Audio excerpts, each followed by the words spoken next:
Assalamualaikum. Tuan-tuan, amanah satu perkara yang mudah untuk diungkapkan tetapi susah untuk dilaksanakan. Oleh itu, antara ciri orang munafik adalah apabila diberikan amanah, dia khianat. Saya kongsikan satu doa yang boleh kita amalkan. Doa ini berbunyi, Bismillahirrahmanirrahim.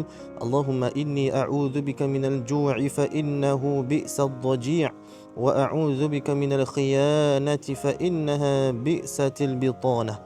Maksudnya, ya Allah, sesungguhnya aku memohon perlindunganmu daripada kelaparan yang merupakan seburuk-buruk teman.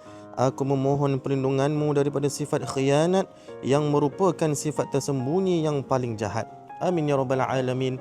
Semoga dengan mengamalkan doa ini, Allah Subhanahu wa taala melindungi kita semua dari melakukan khianat terhadap setiap amanah yang telah dipertanggungjawabkan kepada kita. Jangan lupa, jom sama-sama kita amalkan.